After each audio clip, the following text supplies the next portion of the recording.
What is happening out there, Roto Scouts baseball fans? Yes, baseball. Welcome to the show. This is an MLB show for tomorrow's main slate. If you're here for basketball, feel free to drop some questions in. Projections are up. I actually just updated them because Jason Tatum got upgraded to questionable rather, went through shoot around. But we're here to talk baseball. This is kind of a preview show. I wanted to do a rundown type show ahead of tomorrow afternoon's main slate. Just put it out there into the world. We'll see who shows up live. We'll see. I'm sure pick up some views overnight tonight.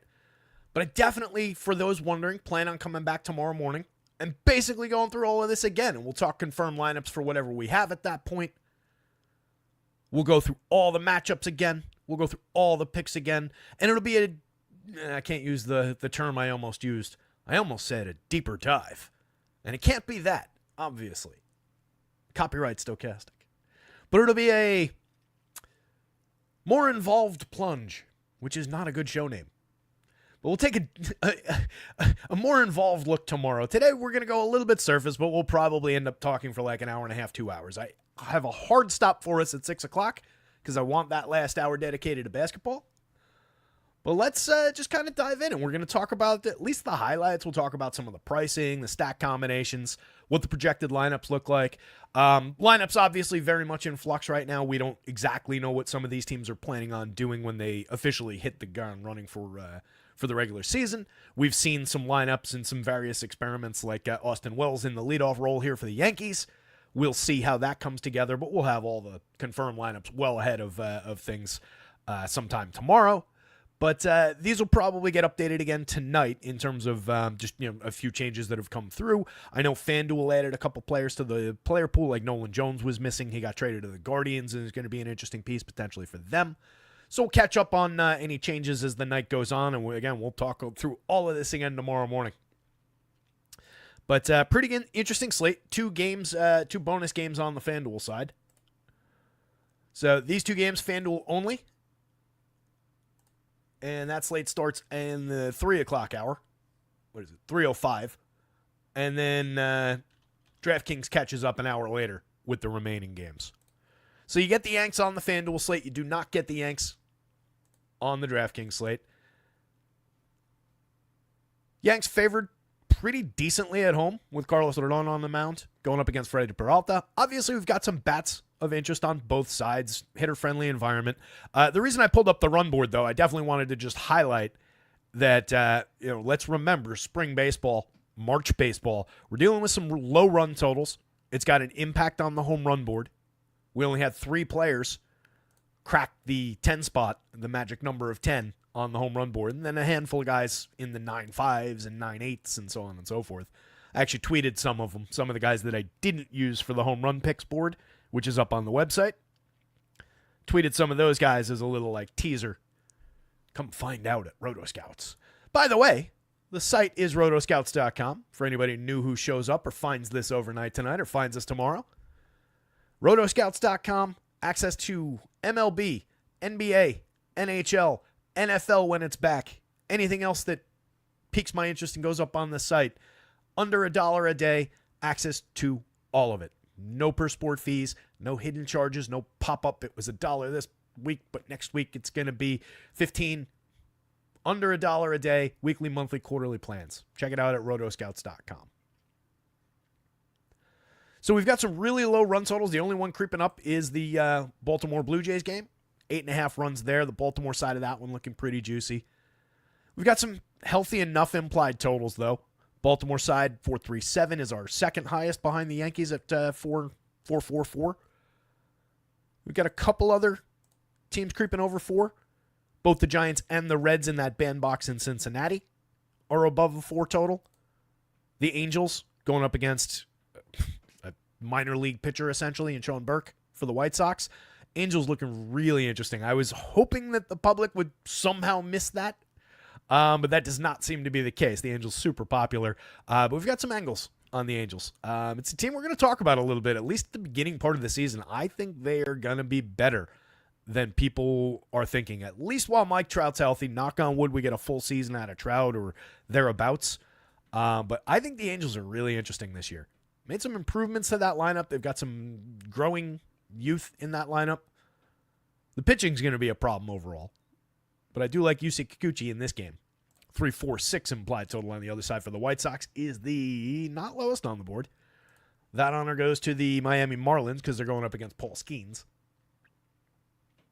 But we're dancing with, some of these 4-run totals. And then if you look at the top stacks board, which is updated on the site, at least for yesterday as of last night, what this board looked like, and it'll come down a little bit. But the Red Sox are coming up kind of interesting. They're actually grading out as the top overall in terms of the aggregate fantasy points, just via the model. They're going up against Nathan Eovaldi. I don't love that they came up as number 1, but I do think they're an interesting team because they're not drawing a ton of popularity, and that total is not far off of anybody other than maybe these 3 spots, which don't exist on DraftKings. So I think the Red Sox could get kind of interesting, but I have a healthy enough respect for Eovaldi. But those are kind of the highlights on the Vegas board, and then we've got just like a lot of meh in the mid-3s, and then it bottoms out at the 2-9 against Skenes. It bottoms out against Zach Wheeler for the Nationals in the low 3s. But it's an interesting board. Handful of folks here. Andy's here. Here we go. Yeah. Opening day. Can't wait. Can't wait. And again, we'll be back. I will repeat 90% of this information tomorrow morning. But can't wait. Cujo's here, or Cujo popped in anyway. Really appreciate Cuj. He's here for every NBA show, basically. Just wanted to pop in. Hope everyone's doing well. Wanted to be able to catch the show, but won't be able to catch the show. Wanted to show my support for the community. What a guy. Love it. Appreciate you, Cuj, if you're out there. So let's dive in a little bit. Let's talk pitchers real quick. Bear with me. I'm getting reoriented on the board here. Haven't sorted this. We'll sort by FanDuel just because we've got those extra couple pitchers on it. Granted, they fall down this way. Paul Skenes, no surprise, top projected pitcher on both sites going up against the Miami Marlins. Sold. 11,000, 10,000. Get there all you can. It's Paul Skenes. He is a absolute dominant force on the mound. Best pitcher in baseball, top 3 pitchers in baseball just right out of the chute last year, and we're just going to see improvement. Adding pitches. He's borderline unhittable, and for the Miami Marlins, pretty unhittable. Chris Sale, I have coming up a little bit ahead of where I've seen him projected on other sites, but coming off of a Cy Young, has not looked at all diminished in spring so far. You could see a little bit of just protecting the arm early in the season, a shorter outing. I actually have him projected for fewer innings than most of the other guys on the board, and we're talking about by 2/3 of an inning, not much. But he just on natural ability just rockets up toward the top anyway. Going up against the Pods, not an ideal matchup for K's, but it's Chris Sale, so who cares? Garrett Crochet on the Boston side of that Boston-Texas game that I was mentioning before. Another player looks pretty dynamite. Somebody mentioned in the Discord just a couple days ago, that looks like a good spot to maybe pick up some strikeout props. Not sure what the line is set at. I do like Crochet for strikeouts, but the point that they made, and we'll look at it in a little bit, was that there are a lot of Ks in the Rangers lineup. And while that can be true for some of those guys, they're actually math out to about league average in the low 20s. And then they've got a few elite guys in the mid-teens. So not necessarily a dominant strikeout target of an opponent, but Crochet, while healthy, showed his just utter dominance on the mound last year in that monster breakout season that he had. One of my I'm worried about his overall longevity on the mound guys for this year, but at least here at the beginning of the season, and I don't have a share of them for season long, at least not so far. But while we've got him, love it. And the reason for that is, he leapt out to a massive share of innings last year, way tripled his career innings pitched.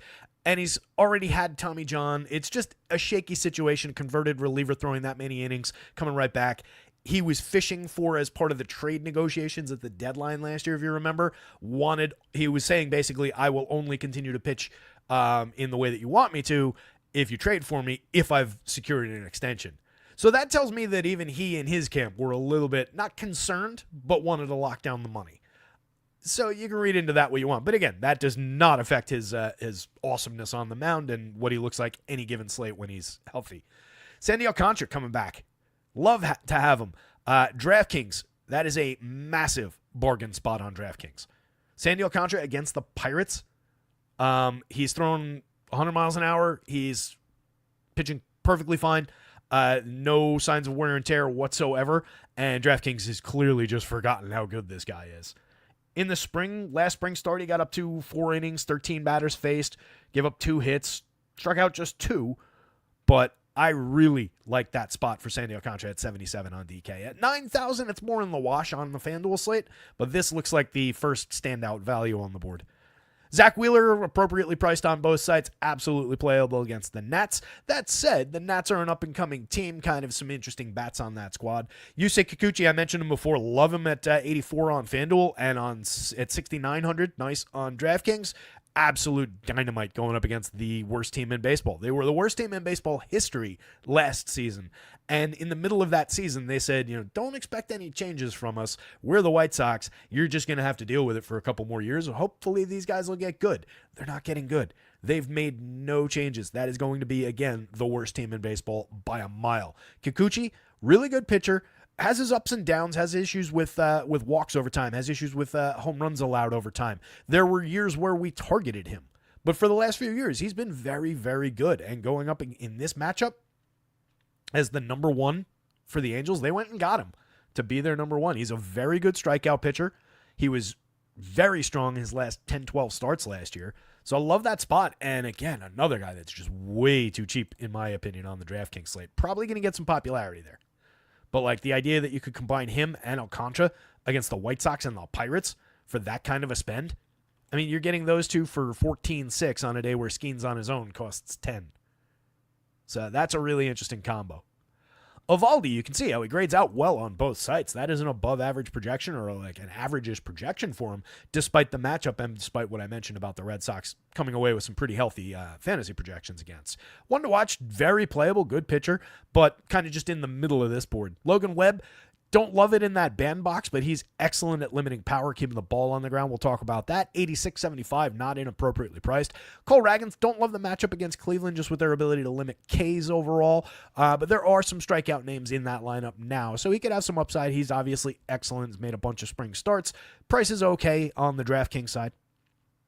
Sonny Gray was tremendous last year. DraftKings is not acknowledging that at 7,800. FanDuel certainly is at 10-2. Very different play across sites. Much more targetable on the DraftKings slate. Hunter Green against San Fran.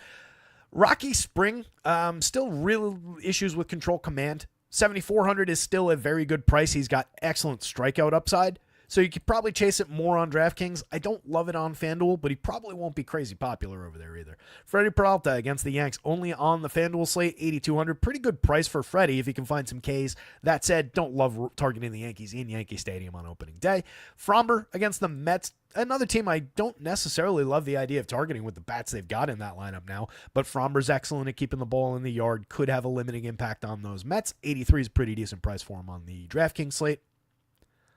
Pablo against the Cards, not a bad spot. That Cards lineup's not going to be all that much better than they were last year, so and they've lost a couple pieces. So I don't mind the upside spot for Pablo Lopez. He's appropriately priced. 88, not bad. 82 is definitely affordable on DK.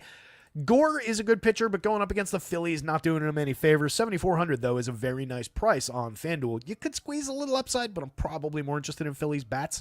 Michael King against Atlanta, pretty solid. Carlos Rodon against the Brewers, playable, but not exactly projecting out all that strong. Going to be the top option for the Yanks going into the season with no Garrett Cole, though. We'll talk about more probably the depth pitchers for the Yanks in the coming days and weeks. Jose Barrios against the Orioles, no thank you. I'm going on the Orioles side of that one. Klay Holmes coming off a dominant spring, but doesn't look like a great spot for him on FanDuel, just going up against that Astros lineup. Even with no Kyle Tucker, there's still no Alex Bregman anymore. They're still dangerous, still a ton of power, still some really elite hitters, some low strikeout guys. So I don't love that spot as the first day for Holmes, but he is super cheap. Another guy, very strong discount on the DraftKings board. At 6,000, this is a more talented pitcher than you usually find in that price range, so he's very playable on DK. And then Tanner Bybee against Casey, perfectly playable. So that's kind of the summary of this thing. Handful of people here watching. Again, I'm expecting, with basketball going live in a little bit, not to have a huge audience live, but hello to those of you catching up overnight, and we'll be back in the morning to talk this through again.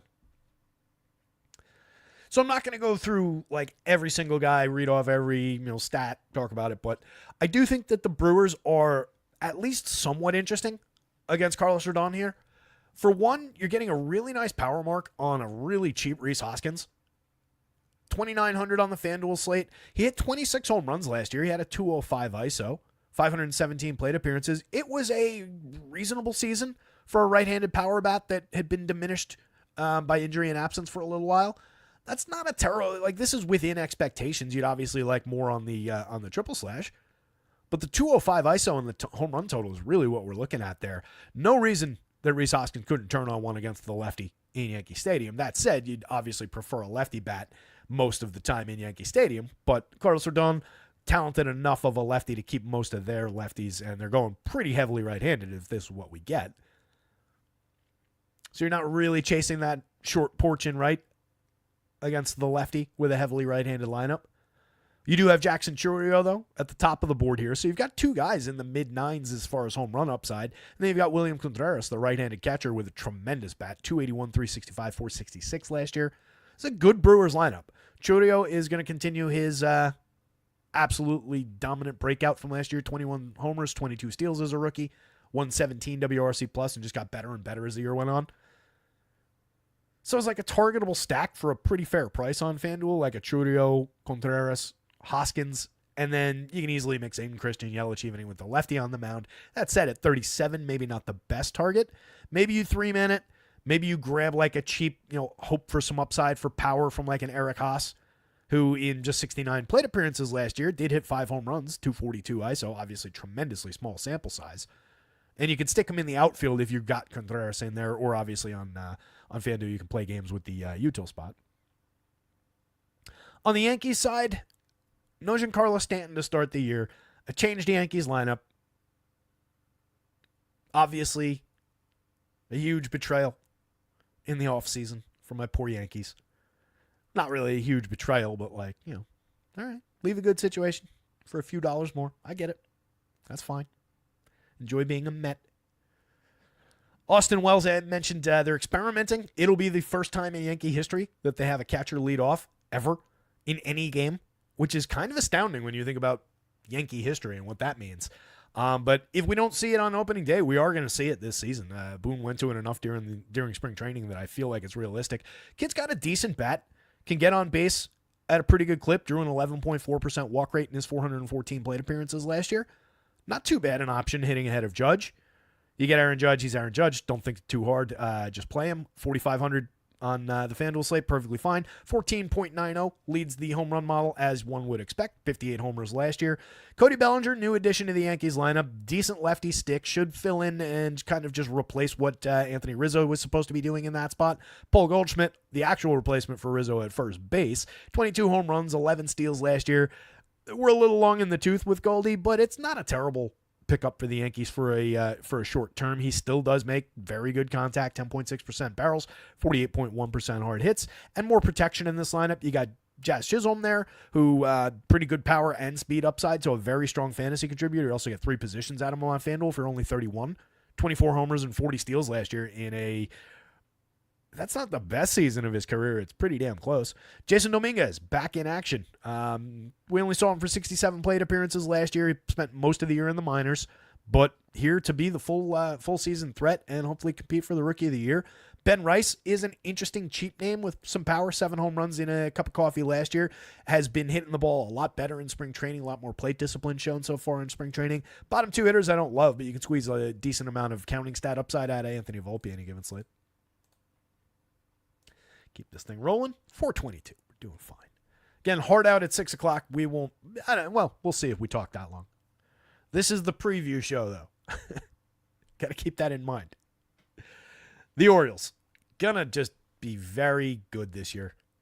I see very few paths to this team disappointing. There's just too much talent. It's an overabundance of talent. Jackson Holliday disappointed last year out of the gate in his 208 opportunities. I am still a full-fledged believer. I think the Orioles are as well. You see it all the time. Kids come up, don't connect immediately, need a little bit more time. Love the upside. He's 2,500 at second base from the bottom of the lineup. 7, 8, 9 is where he's going to live at least the beginning of the season. Tons of upside at second base there. Ramon Urias at the bottom of their lineup is an interesting bat if he's in the lineup on opening day against Jose Barrios, the righty. 3 positions for only 2,300 in 301 plate appearances last year. 169 ISO, 11 homers. Created runs 15% better than average. That's a playable, cheap DFS bat for stacking. He's a guy that you can reliably wrap around back to the top of the lineup for cheap, and you get him at 3 different kind of key spots. It's not ideal that he doesn't have immense power at first or third, but we're not building a season-long lineup here either, so just getting that cheap spot, not bad. And then you get like the actual talented hitters. Cedric Mullins, a quiet 18 home runs, 32 steals last year. He was all right. He created runs 5% better than average. The triple slash was pretty weak, over 499 plate appearances, but we know we're getting very good counting stats, former 30-30 guy. So definitely some upside there. Love the upside for Ryan Mountcastle to come roaring back with power. If you don't know, the Orioles continue messing with that wall in left. They've moved it back in now, so the dimensions are a lot more homer-friendly for these righty power bats. So I like the upside for Mountcastle to significantly overachieve the 13 home runs he hit last year. Big disappointment last year. But I like him to compete with 20, 22, and upside to 25. Tyler O'Neill, easily upside to 30. He hit 31 last year. We didn't see many stolen bases out of O'Neill last year. He had the usual Tyler O'Neill ridiculous hiccups, running into teammates and getting injured and going on, missing a few games here and there, but not extended IL trips. 473 plate appearances, 270 ISO is just massive power. He does have speed, but doesn't utilize it all that much, but a very good right-handed bat in that lineup. O'Hearn, just solid. Lefty for 2,600 in the middle of the lineup, 15 homers last year, 119 WRC plus, just continues doing Ryan O'Hearn things. Always playable.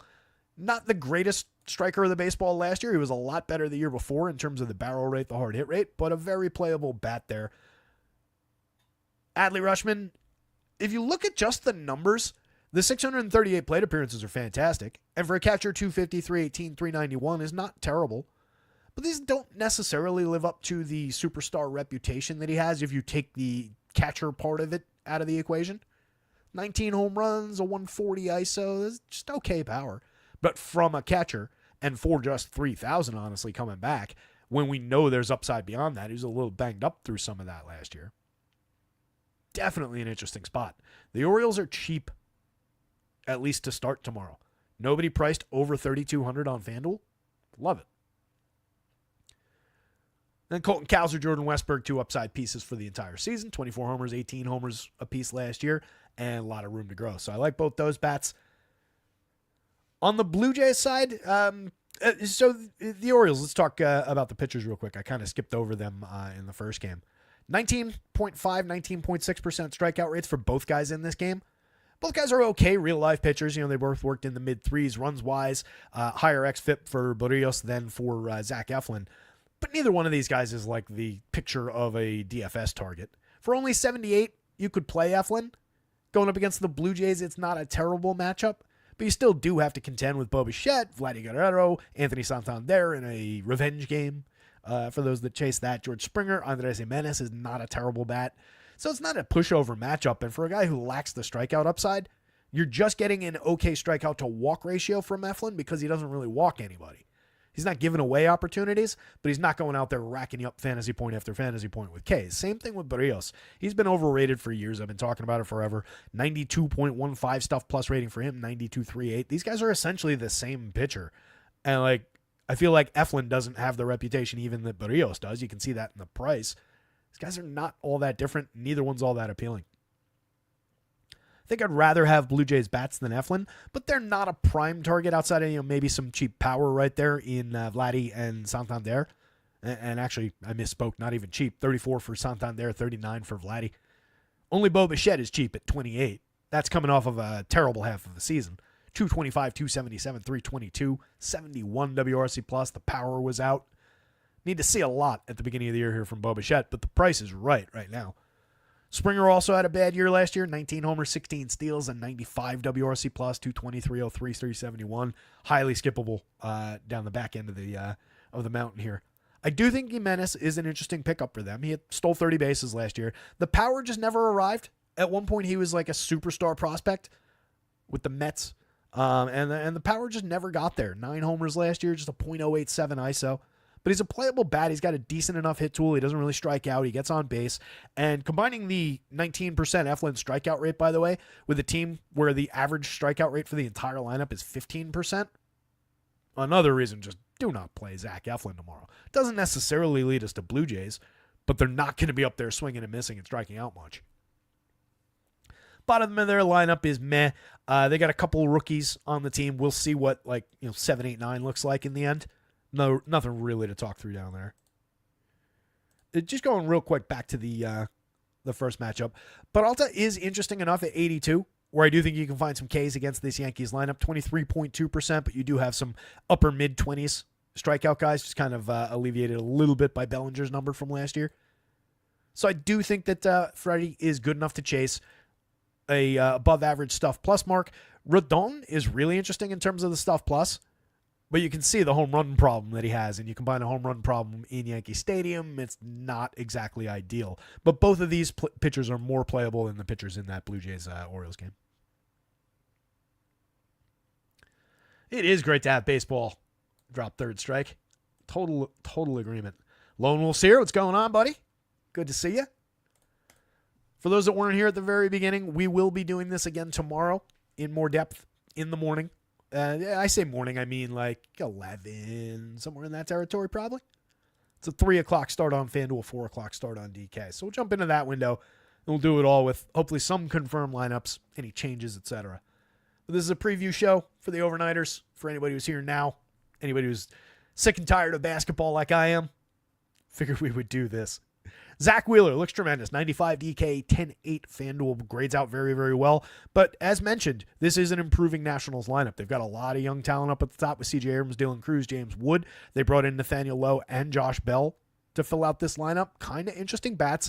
Neither of those guys is an immense power bat, but both of those guys are capable of 20 home run seasons. They're both decent hit tool, decent on base guys. Nathaniel Lowe, especially, pretty good hit tool and an excellent on base skill. So I think those two guys in the middle of the lineup are really going to help this young team grow. But the three most interesting bats are the three guys at the top with Abrams, Cruz, and Wood. Three potential fantasy stars together up at the top. We haven't seen it all come together really. But we did get a 120 WRC plus in 330 plate appearances out of James Wood last year with 9 homers, 14 steals, showing some of his potential. Cruz was the disappointing one, but you got to remember, this kid was in college with Paul Skenes. Those two rocketed to the show. He played 132 plate appearances in his rookie season. Mediocre results, but did steal 12 bags. And then Abrams we've had for a couple seasons, 20 homers, 31 steals last year, a 107 WRC plus. Signs of improvement. Really like it up at the top. And I think these two guys become playable. Luis Garcia is kind of an underappreciated second baseman. He had a very strong season last year. 18 homers, 22 steals, a 111 WRC plus against the 282, 318, 444 line. Room to grow, not bad. Doesn't strike out a ton. Puts bat on ball fairly effectively and only costs 28 on FanDuel, 33 on DK. Bottom of the lineup on this one, you could get some steals out of Jacob Young at the bottom. He's not ideal for wraparounds with that 316 on base, but he's playable in that role. Paul DeJong, you're just talking about cheap power upside, 24 homers last year in 482, but not a reliable bat, not somebody you really want to chase, more a spot filler at 25. Like if you're just looking at, all right, I booked the three young kids, and I want to get cheap with this last spot, and these aren't quite cheap enough despite being good prices. That's the role I see DeJong in. But there is power there. Kiebert doesn't strike out, doesn't really walk, but also doesn't make good contact with all of that bat on ball that he achieves. A lot of batted ball events, but not a lot of good ones. We really need to see some growth out of Kiebert. Given the skill set that he has, I find it hard to quit him, but we don't need to go there. I find it hard to quit the belief that he could be a better hitter is what I should say. He's not a guy I go to a lot for DFS. There's really no power there. Yeah, D, you only missed the Dimitri's here. Baseball's so back, yeah. You only missed the first two, which are on FanDuel only. That's the Brewers and the Yankees and the Orioles and the Blue Jays. Those games aren't on DK. So if you're only playing on DK, you don't have to worry about it. But the good news is, one, you can rewind. You can watch this show overnight or whatever. And we're going to be doing a whole new live version of this show.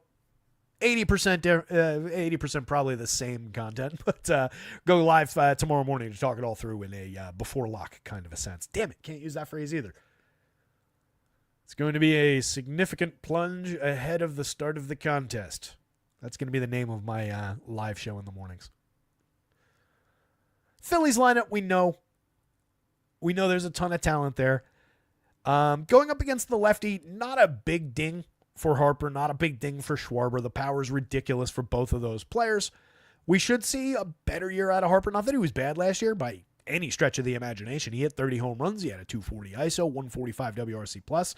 Finished with a strong 285, 373, 525. By all measures, that's a superstar season. But he had a weak last month and a half, 2 months, where the power was kind of out. So that year could have been better. And I think we get that this year. Alec Boehm hitting between Schwarber and Harper is really interesting at just 4,400 on DraftKings, 3,000 on FanDuel with third and first base eligibility on the blue site. Very good hit tool. Mid-grade power, 15 homers last year, just a 168 ISO. But double-grade power, a lot of quality bat on ball. Struck out just 14.2% of the time last year. Had a 45.1% hard hit rate. Just doesn't elevate the ball, doesn't barrel the ball quite enough. 6.5% barrel rate. But we could see an emergence of power. If he just looks to put the ball in the air to the pull side a little bit more, that could be a emergent power bat this year. So really interesting lineup spot. Trey Turner at the top of the lineup, obviously very pricey, 53.37, but totally worth it. Multi-category contributor, excellent hit tool, 21 homers, 19 steals last year, 124 WRC+. Maybe not the absolute top end of what he once was, but still a very good contributor at short. D, right now, kind of torn about how I'm going to go about that as far as like knocking out a full article each day. If anything, it might take the form of like, here's a few stacks, here's a few plays that I like, but I tend to get bogged down and go overboard with even those. It's just a time management thing because we do still have NBA for the next couple of weeks. We've got NHL, et cetera, et cetera. By the way, if you're looking for NBA, I am on top of it. We will be updating. We're off this show at the latest 6 o'clock. We'll see. But I will be on top of NBA. Everything's updated as of 4 o'clock. But yeah, I want to provide as much content as I possibly can. All the tools are up on the site right now. Home run picks are up there. The top stacks, the power index, the pitching and hitting projections. So yeah, I'd love to be able to some kind of summary piece. And maybe that's something I could knock out like the night before instead of like, I don't know. Depends. I did slow that down like midway through last year though. It kind of just fell off as things got a little bit more hectic, but we'll see. I do really enjoy doing that. And baseball obviously easily my favorite for that. So, it's probably closer to yes than no. But again, it's going to come down to time. You might not get it for tomorrow's slate because it's early start in the afternoon and going to be doing a show in the morning. Anyway, continuing on. Bottom of the Phillies lineup, they picked up Max Kepler. I've got him in right now despite the lefty on the mound. I presume he's going to be out there, but they do have right-handed options if they want to go that route in platoon. Nicky Castellanos makes a match play. Bryson Stott, interesting for stolen bases, 32 steals last year. Not a bad player, but did slip below average by 12 percentage points in terms of run creation last year. Brandon Marsh is another very interesting stick down there, though. Good on-base skills, good power, decent speed, positive run creator. Pretty cheap most of the time at the bottom of the lineup. And then Zach Wheeler, absolutely 95, 10, 8, fire away. Very expensive on FanDuel, but worth reaching if you can. That said, between Wheeler, Skenes, Sale, who do I want? I'd probably rather spend the extra $2 to get to Skenes, or I'd at least consider this, taking the 100 off and going in Sale's direction. If not, just chasing like Alcantra, Yusei Kikuchi for even cheaper, etc. There's plenty of options. Wheeler is elite, but he's expensive. This is not the greatest strikeout target in the world. And even at 28.5 last season, Wheeler's not the top end of strikeout pitchers. That is in no way to say that he does not easily project as one of the top pitchers of the day tomorrow. He's also got among the best depth overall. In his last 2 spring starts, he was stretched out to 5 innings each. Faced 20 hitters in the most recent, 19 hitters in the one before that. Give up a total of 1 earned run across the two starts. So, I mean, Wheeler is in form. One of the more likely guys to hit 6 innings and give you a quality start. That is very limited, though, on opening day. Everybody is projected for 6 or fewer innings. Just keep that in mind. Bo Sox, as mentioned, just raw fantasy scoring. This lineup is topping out right now. In just terms of bulk fantasy points projected, the Red Sox lineup tops out the slate. That's going up against Nathan Eovaldi, who, again, is a good pitcher, but he's just a 24% strikeout guy. He's a mid-3s to 4 ERA, xFIP, typically land in that range, 3.47 xFIP under a 3.80 ERA. That is exactly Nate Eovaldi. He does generate swinging strikes. He does limit launch angle a little bit. You'd see 8.8 degree average launch last year, but still managed to allow a 3.30% home run rate. This is not tragic, but it's also not fantastic. It's roughly average. Sub 30% CSW despite a 13% swinging strike rate. Also notable. But he doesn't really walk hitters. Solid strikeout to walk ratio guy. 1.11 whip last year. Limits opportunities. So it's an interesting collision of like a good upper mid type pitcher against a very good lineup. This will come down if Tristan Casas doesn't play. He took a weird hop off the hand the other day. X-rays came back negative. He should be good to go. But just a spot to watch for a very injury-prone guy. If he comes out of the lineup, it will definitely diminish this spot. Really, really like the Tristan Casas upside just season-long sense. 13 home runs last year in just 243 plate appearances, as mentioned. Injury-prone. That's his only problem, though. Excellent upside lefty bat, 222 ISO in those plate appearances last year. Created runs 19% better than average. 45.2% hard hit with a 13.3% barrel. That looks an awful lot like Rafi Devers. 13% barrels, 52.3% hard hits last year. 12.7, 54.7 the year before. Devers, if you remember, got out of the gate a little bit slow last year, but ended up with 28 home runs, a 354 on base, a 244 ISO, 134 WRC plus. Looks exactly like he was supposed to in the end. Jarren Duran, dominant season last year with 21 homers, 34 steals, 285, 342, 492. Really set the tone for this offense at the top. Lefty stick in the leadoff role, 207 ISO, can take the ball deep. Gets on base at a very strong clip to support the upside from an improved version of this Red Sox lineup. You get Alex Bregman added to the middle of it. 26 homers last year, 315 on base, a 193 ISO. Created runs 18% better than average. Does not strike out. 13.6% strikeout rate last year, 12% the year before. The walks dipped year over year, but I like that to go back. And if it does, we're just getting better and better on base and run creation. I don't think it's out of the question that we get a 200-plus ISO and 30 home runs out of Alex Bregman this year either. Trevor Story, another injury-prone guy. As long as we've got him, the skills are there. 106 plate appearances last year, 2 homers, 6 steals. We'll see how long he lasts. But while he's there, happy to play him. He's affordable at $2,900, 44 on DraftKings. Casas is downright cheap, though, that by the way. 39 on DK, 31 on FanDuel. That is just too cheap for this hitter.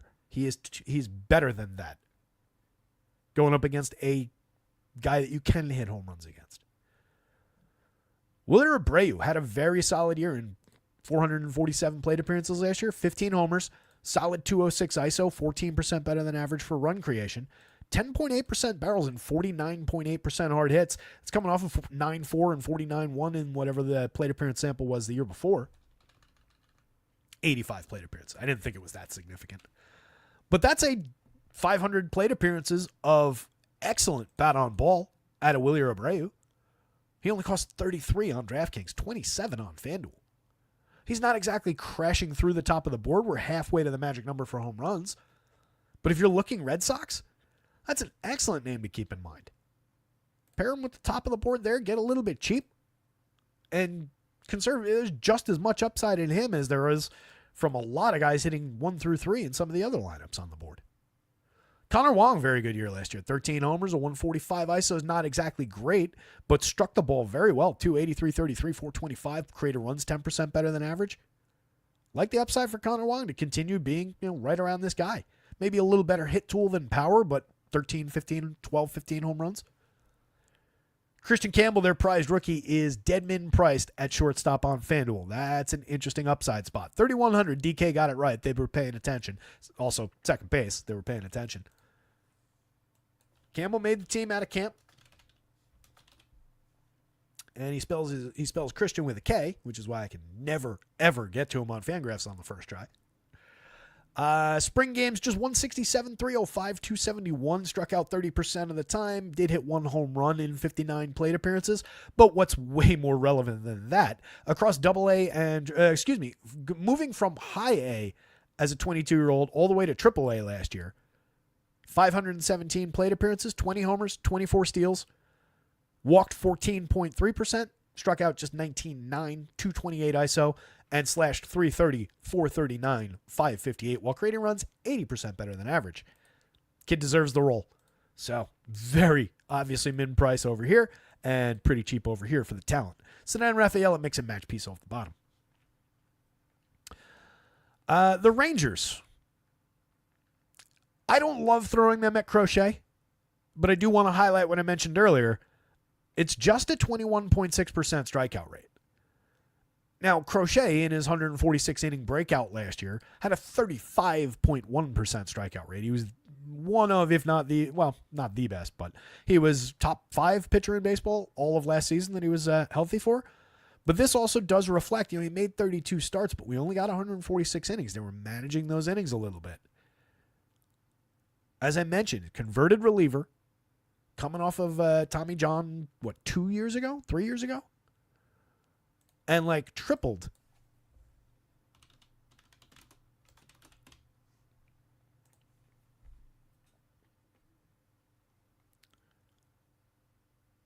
Almost exactly tripled. In 2021, he made 54 appearances as a reliever and threw 54 and a third innings. Then he missed all of 2022, and he threw 12 and 2/3 innings in 13 appearances in 2023, and then made 32 starts and threw 146 innings. Red Sox acquired him, but as I mentioned at the top of the show, while we've got him, fire away. Excellent. Excellent option. Not the best spot in the world matchup-wise. But one of my lingering concerns going into the season, as far as if I had to put money on guys who were going to come up a little bit hurt at some point in the year, the mileage on that arm is very concerning in my book. And then you get, again, the low strikeout rates impacting it a little bit among their very good players. Marcus Semien and Corey Seager, both excellent at avoiding the strikeout, decent at drawing walks. Wyatt Langford, we saw a little bit of emergence last year, 16 home runs, 19 steals. I love the upside for this season. Just a 20% strikeout against 9.2% walks last year. I like that to improve. Idly swings and misses a ton. So does Josh Young. You do have strikeouts there, but then you dip back down to 18% on Jonah Heim, low 20s, average type numbers on Ezekiel Duran, Leody Taveras at the bottom. You have Jock Peterson on this team, but I didn't project him to start against a lefty. Typically a platoon player. I've been saying for multiple seasons now, I'd love to see him just full-time roll 600 plate appearances and see what he can do. But I didn't throw him in against the dominant lefty for game 1 here, but we'll see what happens. Logan Webb, fantastic at keeping the ball down. 2.5 degree average launch last year, just a 1.31% home run rate allowed. At a very good stuff plus mark. Just a 20% strikeout rate guy, but doesn't really walk anybody. Pitches in the low 3s in terms of his xFIP. All you need out of Logan Webb typically is the innings, and he'll book you around his median projections. He's very reliable in that sense, and he can spike some upside days. Hang on. Just had a note from MLB.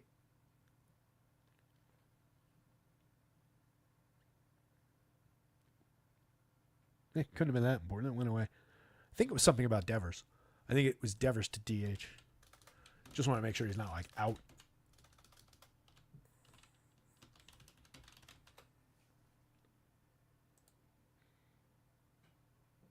Yep, Devers is going to DH, and Bregman's going to play third. We knew that. That's to make room for Christian Campbell. And that's the basketball file. There we go. So Webb, very affordable on DraftKings. That's where I would look to target him if you want to play him. But I hate rostering pitchers in this ballpark. If you're going to do it this part of the season and maybe the end of the season are the right times to target to do that with, you've got plenty of strikeouts on deck for him in the Reds lineup. A lot of mid-20s up to Ellie, who was 31% strikeouts last year. McLean, the year before last, 28.5% strikeouts. So there's plenty of Ks available for Webb, but again, he's not a dominant strikeout pitcher at just 20.5. More an innings eater, pitching a lot of clean innings to get there. Might not be the spot to really chase too many shares, but the price is appealing on DK. Hunter Green does have the strikeout upside, 27.7 last year, but walks a ton, 9.3% walks. It gets problematic. Managed to keep the whip down at just 1.02 overall, despite the 9.3% walks. That's how good he is at missing bats. 13% swinging strike rate, but just a 26.7% CSW. He's all over the map. He's good at limiting home runs despite giving up a lot of launch. He's a fly ball-oriented pitcher, but doesn't give up a lot of premium contact. Just 5.2% barrels, 32% hard hits. Stuff Plus loves him. He had a 2.75 ERA, but the real number was 4.19. You can pick any two stats on this board and tell a completely different story than any two other stats with Hunter Green. There is ability there. I don't love targeting this Giants lineup with him, though. And again, the ballpark just works against everybody. So this is kind of more a stay away spot, but again, it's not a bad DK price at 74. 97 feels a little aggressive despite a 30-point projection on FanDuel. Lineups-wise, I do like the upside for a little bit of pop from some of these bats. You can see some mid-sevens, some eights for March baseball. Those are decent enough home run numbers. Willie Adames is on the Giants now. Decent pickup for them. 32 homers, 21 steals in a career year last year. 119 WRC+. Slots in second behind Lamont Wade Jr. is an on-base machine the last few years. 380 over 401 plate appearances last year. Creator runs 19% better than average. Also, the power was out a little bit for Lamont last year, but a very good option for just correlated scoring for keeping the machine moving in stacks. Just 2,700 on FanDuel, 3,800 on DraftKings. Young-Hoo Lee, more a hit tool guy than anything else. Extreme low strikeout rate, extreme low walk rate in his 158 plate appearances last season. 2 homers, 2 steals, and 83 WRC+. I expect more upside out of Lee this year. Matt Chapman, love the bat. 12.6% barrels, 48.2% hard hits. One of the hardest swingers, one of the fastest swings and most frequent fast swings. We'll talk about that more some other time in all of baseball. His swing, I showed it on the show last week, I think, when I was talking about somebody. But it's several underappreciated guys that have basically the same swing speed and the same frequency of fast swings as Jordan Alvarez, Shohei Ohtani, and a couple other guys. Matt Chapman is one of them.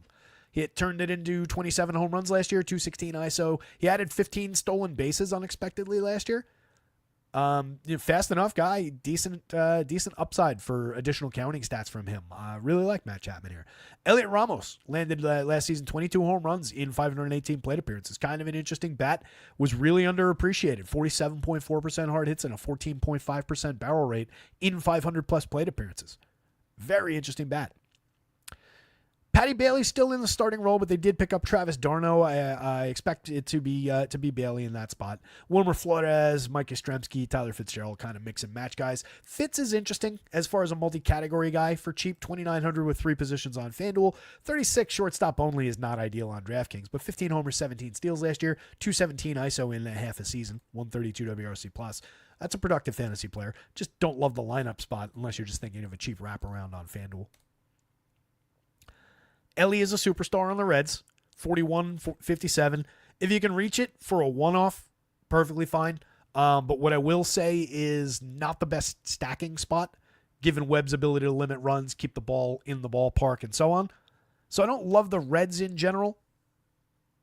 But Ellie on any given slate is perfectly fine with his just absurd abilities. 25 home runs last year, 67 stolen bases, a 339 on base, improvement across the board from when we saw him in his first season. So, love the piece. And then it's a lot of guys with interesting enough skill sets, but no great results to talk about over the last couple of years. Like TJ Friedl, Matt McClain, both interesting power and speed guys. Moderate power, upside for speed. Austin Hayes kind of washed out of Baltimore via Philly. Now he's here, 255 plate appearances last year, just 5 home runs, but we've seen him hit 20 in the show. He's cheap. He's a playable righty in that lineup. Gavin Lux, been waiting on the upside to arrive for the last few seasons. Now in Cincinnati, lefty bat in that ballpark could be interesting. Second base, third base, pretty cheap. but not a guy we're really rushing to target against Logan Webb. And Encarnacion Strand, we need to see growth this year. Just 2,500 on both sites. 192, 22, 93. Did not get it done in his 123 plate appearances last season, but not exactly a huge opportunity for a kid with an immense bat. Was showing some signs of life in spring training. Hammer Candelario, Jake Fraley, Jose Trevino. Fraley's kind of interesting for steals, but that's about it. Light hitter. Candelario does still have power from both sides of the plate. First and third base eligibility. He's a playable guy. The dominant spot pitching-wise of the entire slate, Paul Skenes, 10,000 on DraftKings, 11,000 on FanDuel. If you can get there, get there. He's going up against the Miami Marlins. Enough said. There is just no real need to worry about that.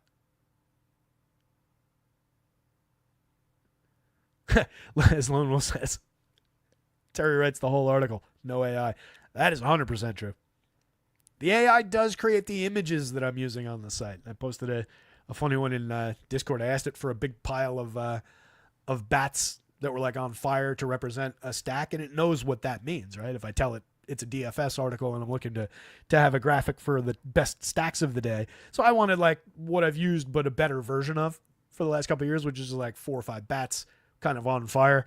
And it created a just like sacrificial bonfire of baseball bats surrounded by what just look like cult member baseball players. It's a really horrifying image they created. Won't be using that one, but it's in Discord if anybody wants to see it. Let me drop a link to the Discord, by the way. Hit the like button if you get a chance. Does actually help. I'll link to the baseball Discord. If you're new, if you're just finding us overnight, rotoscouts.com is the website. Access is under $1 a day, all in. Weekly, monthly, quarterly plans are available. That gets you baseball, basketball, hockey, and football when it comes back. I'm going to be doing season-long content as far as like waiver pickups, 2-star pitchers, and stuff like that throughout the season as well this year. Gets you behind the scenes for all of it. All in. No per sport fees. Under $1 a day. Rotoscouts.com. Paul Skenes, 33.1% strikeouts in his 133 innings last year. A 2.54 xFIP underneath a 1.96 ERA. You just can't rave about this guy enough. 13.1% swinging strike rate. Adding new pitches. Tinkering. Absolute opportunity to dominate. And this is I want to say 5-inning projection that I gave him. So there's just more and more upside if he goes out there into the 6th. Going up against a Miami team with an average strikeout rate of 24.2% for this projected version of the lineup, and not a lot of opportunity to improve upon that number. And that's including Xavier Edwards at the top with a 17.2, as well as Otto Lopez at the bottom, 17.3, and Nick Fortes, 12.2. So that tells you that the heart of that lineup, you got 3 guys that I can see there in the 30s. So you got a 28.6% on Matt Mervis. This is a fantastic way to get the Paul Skenes Cy Young campaign started. On the other end, no reason whatsoever to play the Marlins, right? I know they're cheap. I know it'll be contrarian, but that's not the kind of contrarian opportunity that we're chasing. There's just not much in this lineup. You get excellent hit tool, 328, 397, 423 with 31 stolen bases out of Xavier Edwards, and then nothing else. There's legitimately nothing to like about this lineup right now. So cue the 14-run Marlins outburst to win the slate for somebody. It is baseball. Sandy Alcantra on the other side, just dirt cheap on DraftKings at 7,700. An innings eater. I expect Sandy to go right back, despite missing all of last year. I expect him to go right back to 7 innings a start. It's just who he is. He's throwing 100 miles an hour. I see no downside against the Pirates lineup. The Pirates have the better of these 2 lineups. Andrew McCutchen, Brian Reynolds, Brian Hayes. There's some names there. Tommy Pham down toward the bottom is still okay. And then the guy that I absolutely love in the heart of the lineup, O'Neill Cruz. 21 homers, 22 steals last year for Cruz, a 190 ISO, 110 WRC+. That's over 599 plate appearances. It's not completely ideal in the results department on the right side of my screen there, right? This isn't exactly what I'm talking about. Those are good numbers. Those are fine. It's not exactly the reason I'm so excited about this kid in a go-forward sense. This is 15.7% barrel rate, 54.9% hard hit. That's Jordan Alvarez. That's a guy like that. And O'Neill Cruz, is one of the members of that little group that I was mentioning that have identical swing speed, identical rate of swing, fast swing rate. It just needs to coalesce. And I think we get it this season. I think this is the big O'Neill Cruz breakout, whatever. So love that bat. 4,800 is appropriate on DraftKings. 34 probably a little cheap. This is going to be a $4,000 player for my money this year. Shortstop and outfield eligibility. Love it. Joey Bart had an interesting 13 home runs. Once upon a time, the heir apparent for the catching job out in San Fran finally caught a regular gig for at least half a season last year and delivered on his reputation. Was good at getting on base, good at creating runs, a little bit of power. So I like him coming right back at a fair price where you need catchers. Ke'Bryan Hayes, good contact. Not a ton of power delivered through it, though.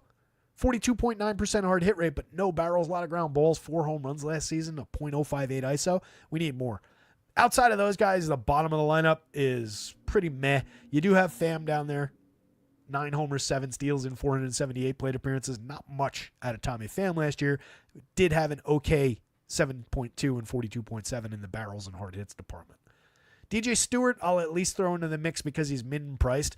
But I'm not chasing guys against Sandy Alcantara. It just doesn't feel right. If you play anybody, play O'Neal Cruz. He does have nearly a 10 in the home run model against Alcantara. That stands out at 9.87. Handful of games to go. Coming up on 5 o'clock. We'll be out of here in plenty of time for 6 o'clock to update basketball. If you're chasing the basketball slate, the last update went in for Jason Tatum being upgraded to questionable just before this started at 4. So anything that's changed in the last little bit, I will take care of immediately upon exiting this show. Do not worry.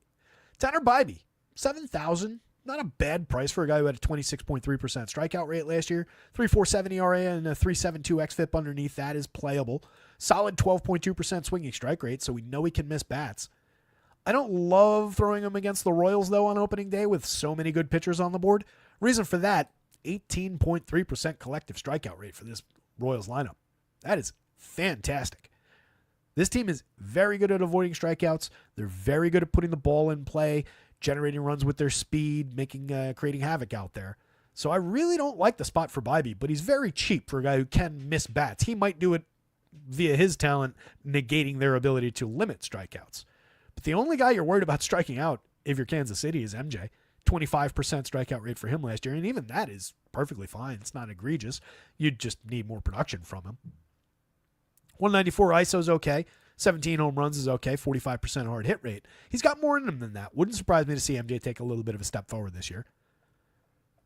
The most interesting thing about the Royals in terms of their offense this year, we spent basically all of last season talking about Michael Garcia, who they continued to roll out there in the leadoff spot basically all season long, despite a .281 on-base percentage.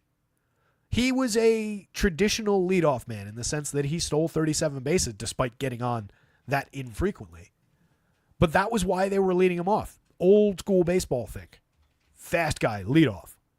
That's not the case. You want an on-base guy in your leadoff spot. And they went out and got exactly that in Jonathan India. 357 on base over 637 plate appearances last season. 338 the year before and 529. 327 is okay. But India is so significantly much better at getting on base than anybody that occupied that leadoff spot last season that just that is going to make this offense significantly better. It's going to help Bobby Witt. It's going to help Vinny Pasquantino. It's going to help Sal.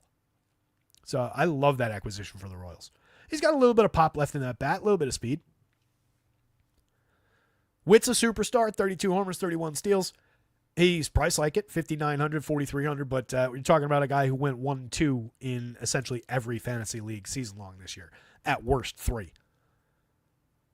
Pasquantino, I raved about him all through last year. 554 plate appearances in the end. Still ended up as one of MLB's RBI leaders. Not that we talk about RBIs really, but 97 ribbies. Pretty solid given that the guys right around him, 109 and 104 in more than 100 more plate appearances, basically. Really interesting bat, really interesting hit tool. 19 homers, I think there's more power there based on the hard hit, based on the ability to just not strike out. 12.8% strikeout rate. There's just such frequency of contact, and there's frequency of quality contact. If we can find a little bit more elevation, we're talking about a 25 home run bat. Sal, we're probably going to get another 25 home run season from the catcher. It's mid-30s now, but no real signs of decline. 27 homers last year, 185 ISO, 115 WRC+. Bottom of their lineup, Hunter Renfroe, mix and match, Michael Massey, Kyle Isbell. Going back to Michael Garcia, though, I actually do still like him for a breakout. I think there's more upside for power in that bat if he can find another guy who needs to elevate the ball, not hit it on the ground to the pull side as much. He had a ridiculous number of pull side ground balls last year. But if he can find that a little bit, I like the power to improve. We already know the steals are there. We just need him to get on base or hit for power. One or the other would be fine. So I do think there's an upside bat there, but it's not really a guy you're chasing on opening day. More season-long dynasty kind of a stash for cheap. Almost skipped the Guardians. Cole Raggins. It's not exactly the same Guardians lineup in terms of this 23% strikeout rate is a lot higher than we typically think of. But you do still have Steven Kwan, sub 10% strikeout, 10% the year before. Jose Ramirez, one of the best hitters in baseball, 12% strikeout, 10-6 the year before. Carlos Santana is back on the Guardians. Mid-teen strikeout rate for basically his career.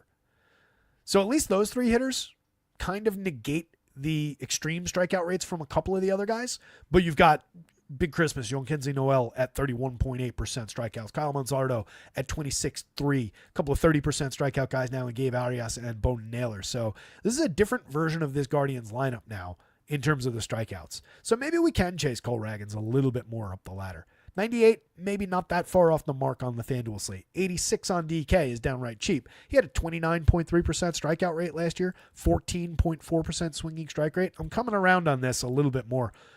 Talk to me tomorrow on tomorrow morning's live show. I'll probably love the Raggins spot by then. But that definitely got more interesting. What's he doing in spring? I know he made a bunch of appearances. Yeah, I think he's made the most spring appearances out of everybody on this list. 1, 2, 3, 6 spring appearances. The first two were 2 innings, 2 1/3, then 3, 4 innings, 2 2/3, and then 4 2/3. Faced 24 hitters in his most recent outing. That was against the Athletics. Wasn't pretty. He gave up 11 hits to those 24 hitters, 8 earned runs, 2 home runs, struck out just 1. So obviously problematic as far as an outing goes, but it's the spring and they don't care. It's just about getting to a pitch count that would be 24 batters worth. Given that there were a lot of hits and everything in that game, though, you don't know. I don't have the pitch count in front of me. I'll check it later on, but I think he's stretched out maybe a little bit more than some of the other guys on the board. Definitely interesting. If I'm talking about Guardians bats, I'm really only super interested in guys that are those low strikeout types. And it's basically Steven Kwan as a table setter for your stack, Jose Ramirez to drive him in, and then anybody else or any two other guys like Lane Thomas, Carlos Santana. The next two guys in the lineup are the most obvious next pieces. Santana's still got power in that bat. He's okay at getting on base. No real hit tool to speak of, but doesn't strike out. So you're getting a decent amount of bat on ball, but it's not exactly elite contact.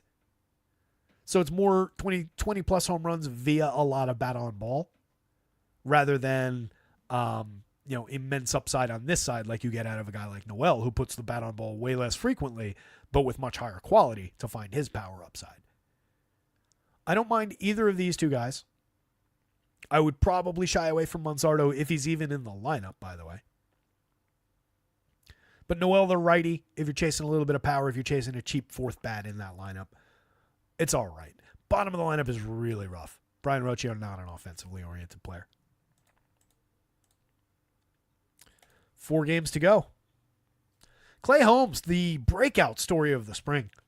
It's killing me because in our dynasty league, the one I've talked about over the years, where we've got multiple types of contracts and free agents and everything. One of these days, I'll write the article about it that I've been threatening. But in our free agency bidding, I went out and I specifically made sure to get Klay Holmes because I love the upside for him as a starter. And he's really interesting, and he's shown it. He added 2 new pitches during the offseason, had a dominant spring. He was already excellent at keeping the ball in the yard, 0.3 degree average launch, a 5.6% barrel allowed as a reliever over 63 innings, just a 1.48% home run rate. You can see the mark via Stuff Plus at 135 as a reliever, 25.1% Ks. I expect probably 24-ish% strikeout rate as a starter. Maybe we dip a little bit, but he's shown more upside with the new arsenal and is actually missing more bats than he used to. So we might actually see a guy who becomes a starter and actually pushes the strikeout rate. What I hate about it, though, is the Astros on the other side of this. So the long story I was telling there is, despite going and getting him, he's actually not in my week 1 lineup this week because of this matchup. And even with no more Kyle Tucker, even with no more Bregman, you're still talking about a team with, apologies for Cam Smith there, who made the team. That is a collective 17.9% strikeout rate for the 8 guys from last year. And all those guys were just as good at not striking out. This is what this team does organizationally. That averages to 19-1 because you do have Jake Myers at 25-8. For the 7 hitters not named Jake Myers, you're at 18-2. So there's just not a lot of Ks in this lineup, and there is still a good amount of talent. You lose Alex Bregman, but you go out and replace him with Christian Walker. Not a bad righty-righty swap. 26 homers out of Walker last year, 217 ISO, 119 WRC+. Jordan Alvarez is still fantastic. One of the very best hitters in baseball. 35 home runs last year, 259 ISO, 168 WRC+. Isaac Paredes, the real third base replacement for Bregman. I don't love this hitter outside of the situational opportunities, but one of those situations is in every home game this year. Isaac Paredes is going to be playable in every home game this year. And it's, by the way, the Astros, I got to take a look at the home run numbers here. I think something about Klay Holmes' limited numbers is probably cutting this a little bit too much. It does reflect, though, his very good ability over the last few years to limit home runs. So it's not unrealistic that this is accurate, but I got to check that. But all Paredes does is deposit home runs into the left field corner. And in all of baseball, Daikin Stadium, that's what it's called now, right? Daikin, whatever it is. Formerly the Trop.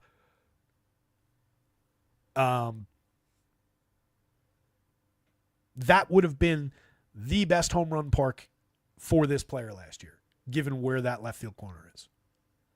So home run upside from Isaac Paredes in home games and a few other exclusive parks around baseball, absolutely worth chasing. Otherwise, not a hitter I really like at all. And you can see that right here. Right? 19 home runs last year in 641. That's not a great total. It's effective enough, but that's off a 4.5 barrel and a 27.1% hard hit.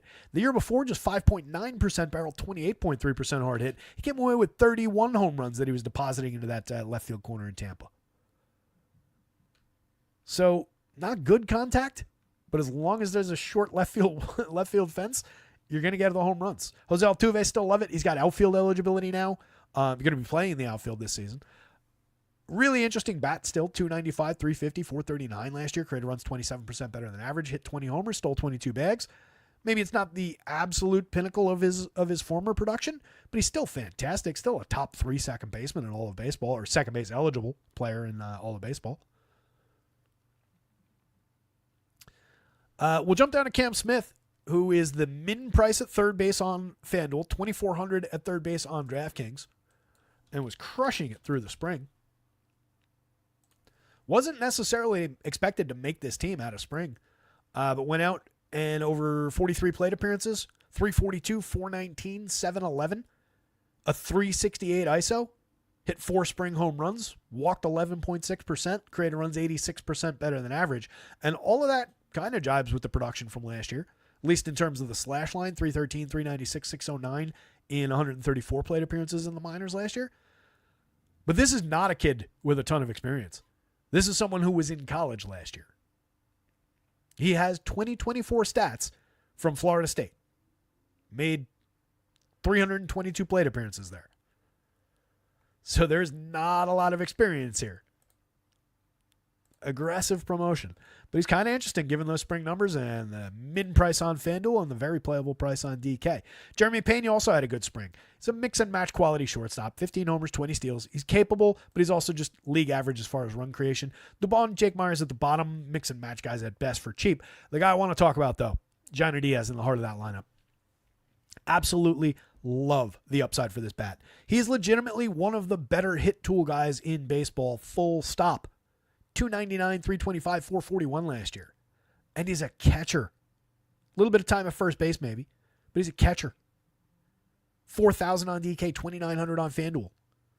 16 homers is a perfectly fine total from any catcher. And I like him for upside for more than that because he hit 20 plus in a shorter sample the year before. 23 homers in 2023 in just 377 plate appearances. That's Wall going 282, 308, 538 with a 256 ISO in his first full experience in the show.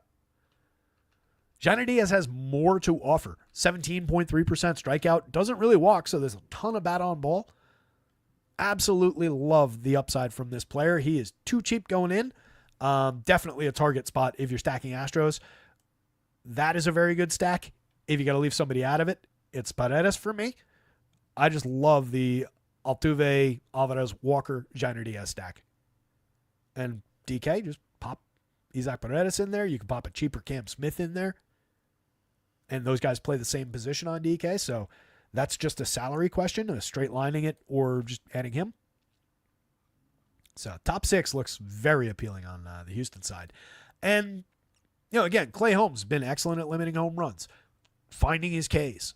I really like the ongoing upside for Klay Holmes. You could also see a strong spring greatly and rapidly deflate into just one of those balloons that lingers around the ceiling for 3-4 weeks. Framber Valdez, fantastic. Just such a good pitcher. 1.85% home run rate, a 0.4 degree average launch last year. Has had years of negative 5 degree average launch. Just makes people pound the ball into the ground. Stuff Plus likes him. He was finding some Ks last year, 24%, a decent enough swinging strike rate. Medium walk rate, 7.8%. Year before was 7.1. Year before that, 8.1. Strikeouts have been right around that 23 to 24% mark. Eats innings. We're typically getting 6-7 innings when he's fully stretched out. For the spring, for the first start of the year, I like him to be more around 6 innings, but he's one of the guys I have projected for more depth than some others. 10-1 on FanDuel, you're paying a pretty penny. 8-3 on DraftKings, a lot more affordable. That's really interesting. This Mets lineup, obviously star-laden, obviously very talented, but Framber, there's nothing he hasn't seen before. There's no reason to believe that he couldn't succeed here at that DK price. I don't know that you chase it at the FanDuel. If you want to stack Mets against, I don't think it's an ideal spot to stack Mets outside of the fact that just superstar talent can overcome a very good pitcher. But we don't target Framber that much. He really doesn't give up much home runs. You can see the impact that he has on some good home run hitters. But Francisco Lindor off the top of the lineup, any given slate, shortstop, perfectly acceptable. Another monster year out of him, the most underappreciated player in all of baseball, in my opinion. 32 homers, 29 steals, 136 WRC plus, a 223 ISO. He was tremendous. I'm not sure who this John Soto guy is. Sounds Japanese. But, maybe he's good. I don't know. Probably the kind of guy that'll come to your favorite team as a player that you were calling for years and years and just disappoint you. But I don't know much about him, but he's expensive. Maybe he's good. Obviously being a little bit bitter and facetious there. Juan Soto, the best hitter in baseball. Roster him if you can afford him. If you're stacking Mets, do not leave him out. Pete Alonso, 13.1% barrels and 45.9% hard hits. Still effective. 34 home runs last year, a 222 ISO, and couldn't find a job. Ended up coming back to the Mets because nobody wanted him. It's unfortunate, but good candidate for 40 home runs. Good any given slate DFS candidate. I'd like him at a little bit cheaper of a price if we can get him down to like 34, 35 on FanDuel, 46, 47 on DK. A little bit better, but plenty of upside any given slate for Pete Alonso. But for a guy that you're chasing home runs with, not the right matchup for it. Mark Vientos, 27 home runs last year in just 450 plate appearances. Went out there and absolutely ripped this third base job away from Brett Beatty, who made the team, by the way. Monster upside, 14.3% barrels, 46.8% hard hits last year. Love the power, but again, not a home run spot against Framber. And then it just diminishes from there. Nimmo, Marte, mix and match guys. You can absolutely play Brendan Nimmo with his mid-grade power, his mid-grade speed, his ability in former seasons to get on base. A little bit diminished in the slash line last year, but the contact was still excellent. Marte's got excellent speed. Jose Siri's got a little bit of mid-grade home run power, 18 homers, 14 steals last year. You might also see Tyrone Taylor in that spot. I went Siri, but you never know which way they'll go. Either way, it's a mix and match quality guy. Luisangel Acuna, Ronald Acuna's brother, 343, 361, 714 with 3 home runs in his 36 plate appearance cup of coffee last year. Starting with the big club. Kind of interesting, 2,200. I like the genes. Let's put it that way. It's one of the reasons I still like Michael Garcia. He's their cousin. It's a really interesting game. I think the Mets kind of limited by the pitcher. I think Klay Holmes kind of limited by the Astros, the quality in that Astros lineup. Come on. Really interesting pitching matchup here. 8,000, 9,100 for Michael King, 27.7% strikeout rate with a 2.95 ERA, but a 3.50 xFIP underneath it. But a very good strike thrower, 12% swinging, 31.3% CSW. Like the upside, I think we could even find some Ks here. You do have a limited 15.1% strikeout rate there and a 15% on Ozzie Albies, but everybody else is in the mid-20s, upper 20s. So there are Ks. Still no Acuna. Profar specifically came to the Braves, I think, because I went out and acquired Jared Kelenic in the Dynasty League this year. If you remember last season, I had gone out and acquired Nolan Jones. And then, or was it? No, who the hell was it? That's what it was. I had Nolan Jones going into what was his good year. I guess it was 2 years ago. And then Profar came to the team. Spoiled that. That was with the Rockies 2 years ago. Spoiled that situation. I end up punting Nolan Jones. He ends up playing, getting some opportunities, et cetera, et cetera. Profar obviously had a very good year last year. 280, 380, 459, hit 24 home runs, stole 10 bases. We'll see. Jury is very much out on that player, in my opinion. Austin Riley, monster power bat that did not deliver in any way, shape, or form last year outside of a 205 ISO, 116 WRC+. Plus. Those are good marks. It's over 469 plate appearances. He missed some time, just 19 home runs. It's disappointing overall home run total. The contact was still there. I love him to come roaring back for 30-plus home runs. Hit 30 home runs in 3 straight seasons before last year's dip. Matty Olson, another player, a little bit of a dip, down to 29 home runs, and that's despite a full season of plate appearances. 213 ISO. Those are still tremendous numbers, but year before he hit 54 home runs, 321 ISO. So that's a significant dip. Ozuna was their best player end to end last season. Wire to wire. 304, 381, 552, 247 ISO, 39 homers. I like him to continue.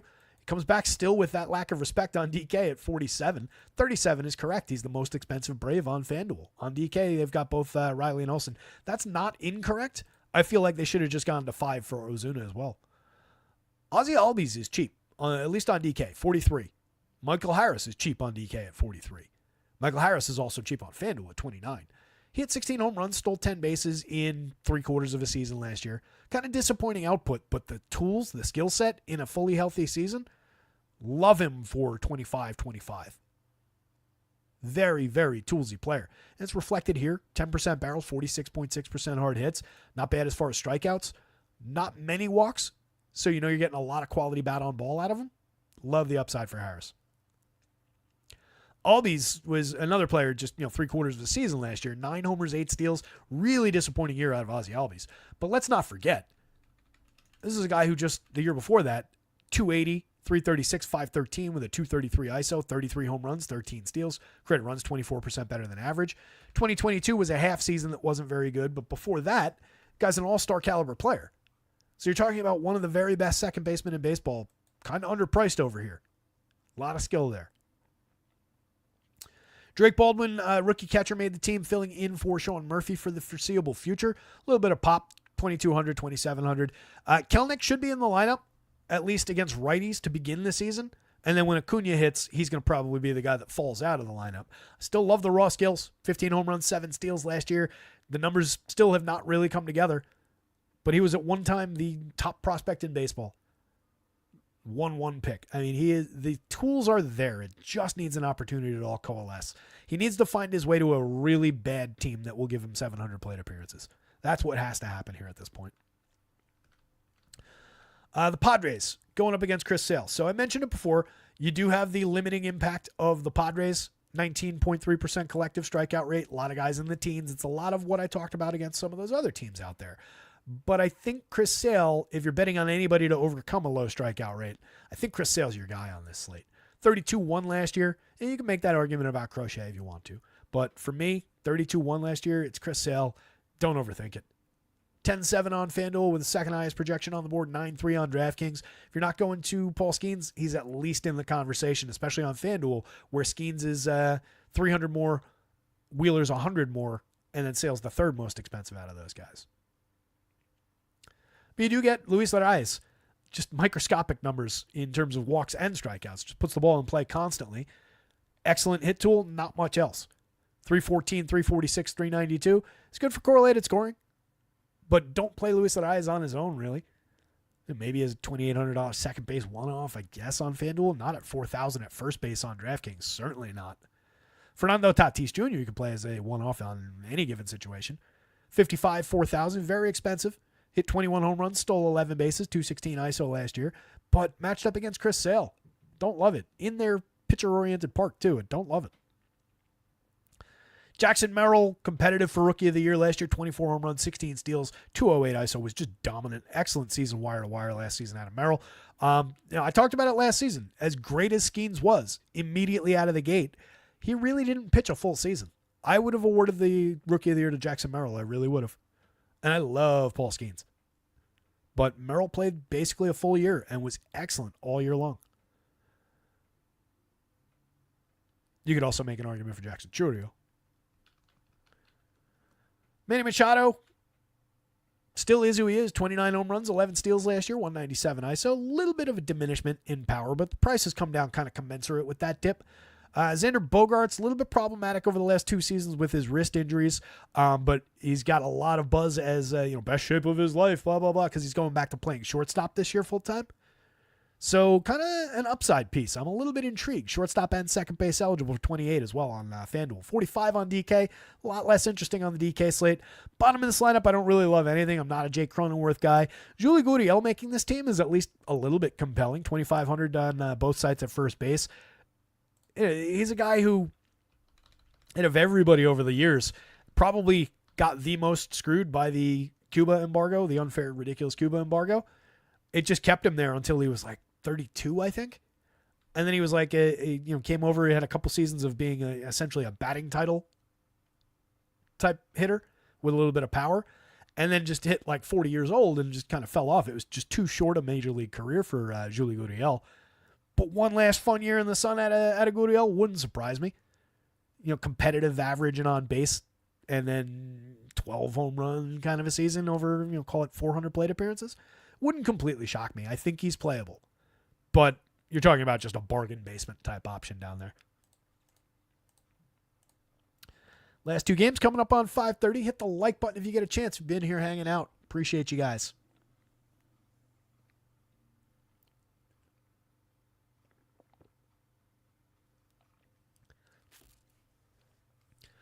That's a nice offer for you, from your Lone Wolf. I don't need you to foot the bill for it though, but it's a good idea to put together some kind of a contest.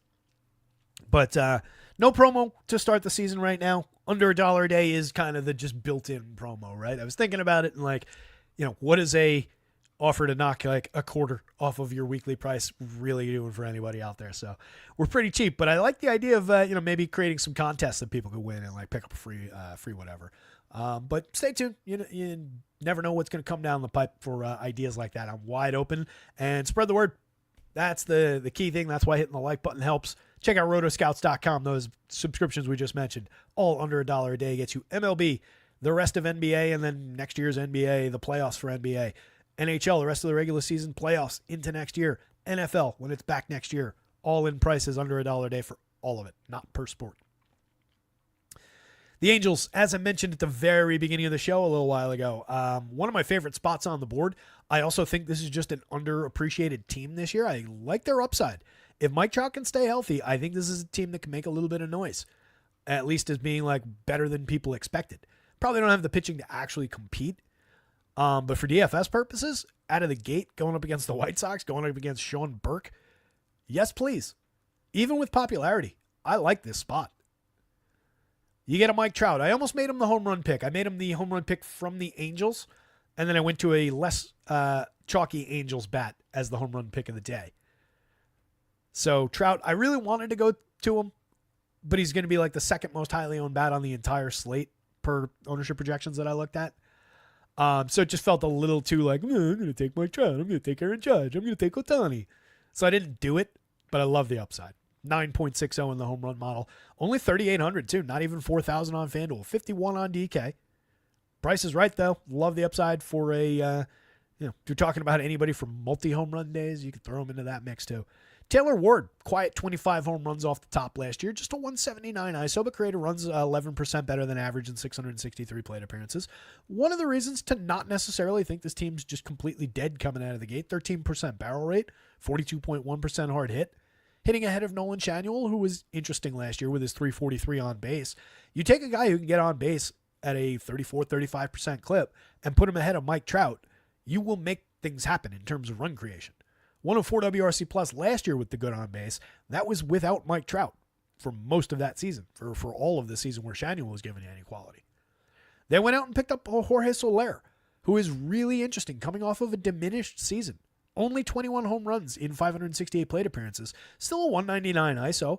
Still respectable power. But we know what Jorge Soler's ludicrous power upside really looks like. And he still made good contact. 12.5%. We lost a little bit of barrel. We lost a little bit of hard hit. But in just a vacuum, those are very good contact numbers. He'll strike out, but he'll also draw some walks. He's not terrible in terms of the on base. 338 on base. A 10% plus walk rate each of the last 2 seasons. And it's not like he's not even a 3 true outcomes guy because he's not in the upper 20s as far as the Ks. This is just a good bat. Year before last, he had 36 home runs in 580 plate appearances, 262 ISO. Year before that, it was just 13 in half a season. There's immense power lurking there. Logan O'Hoppe he's an okay catcher. Oh, you know what? Wait a minute. Did I misspeak before? Yeah, I misspoke earlier when I was talking about the Giants. First mistake of the season. Travis d'Arnaud went to the Angels, not the Giants. He did go out west. And he is going to be the backup catcher, but it's behind Logan O'Hoppe, not behind Patty Bailey for the Giants. That was just dinged in my head there. O'Hoppe hit 20 home runs in 522 plate appearances last year, a 101 WRC plus. And just looking at the run creation mark, you can see why I think there's upside in this team. Those top 7 hitters had an average WRC plus 15 points above the average hitter for run creation. And Joe Adell is not one of those guys. If you haven't figured it out yet, Joe Adell is the guy I picked for the home run pick for opening day.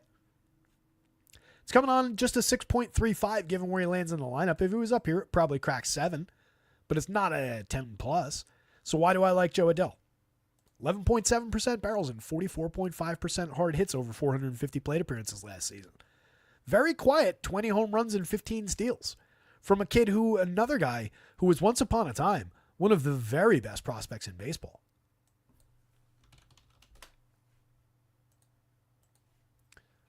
He's still 25. He's about to turn 26. So we're getting to like the outer edge of prospect level. Like this is the make or break for a prospect. We still get 2 more years after this of post-hype prospect type of upside. But last year was an interesting little breakout for him. Wasn't egregious in terms of strikeouts, 27.9%. Not bad. He's hit 4 home runs in 67 plate appearances in the spring.